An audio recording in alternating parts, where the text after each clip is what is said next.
खाद डालने से संबंधित। तो जो अगर सॉइल मैनेजमेंट की हम बात करें, अब आपका जब आपका ग्रीन टिप और सिल्वर टिप के आसपास का समय आ जाता है, तो इसका मतलब आपके 20 दिन रह गए फ्लावर आने में, सिल्वर टिप ग्रीन टिप के आसपास। तो इस वक्त नाइट्रोजन अप्लाई करने का आपके पास बहुत समय, अच्छा समय है, मॉइस्चर भी अभी अवेलेबल है, कुछ दिनों पहले भी बारिश हुई है।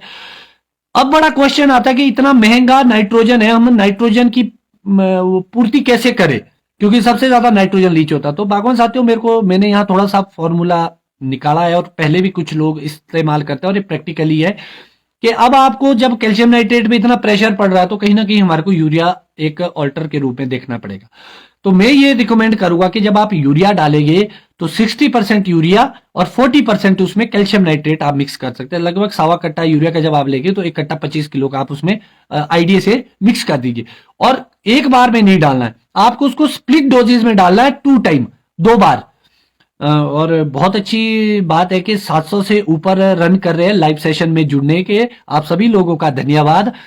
तो जो आपका यूरिया और कैल्शियम नाइट्रेट का घोल होगा, उसको आपको तोड़ना है। अब कोशिश तो आप ये करें कि 3 बार में उसको तोड़ के डालें।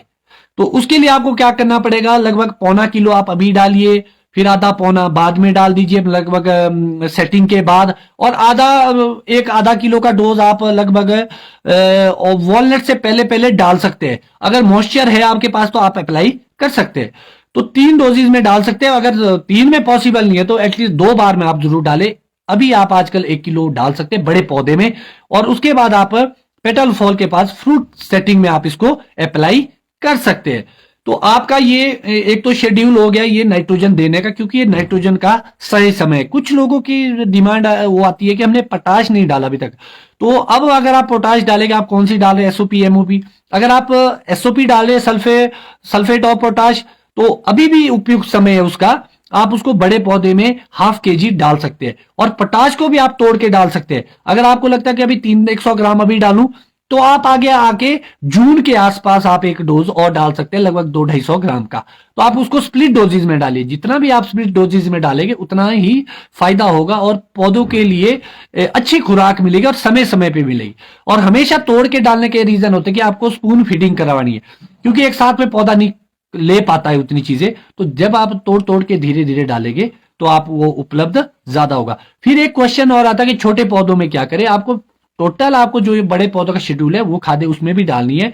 सिर्फ आप ये काम करेंगे, जो आपके छोटे पौधे लगे हैं उसमें आप हर 15-20 दिन में, चाहे आप कैल्शियम नाइट्रेट 1-1 चम्मच डालिए, 2-2 चम्मच डालिए, मगर डालिए जरूर। 1-1 चम्मच भी बहुत है, बिल्कुल थोड़ा सा 10-10, 15-15 ग्राम करके स्प्लिट डोजेज में आप उसको डालते रहे, जितनी मर्जी बार डालिए पूरे ग्रोइंग सीजन में।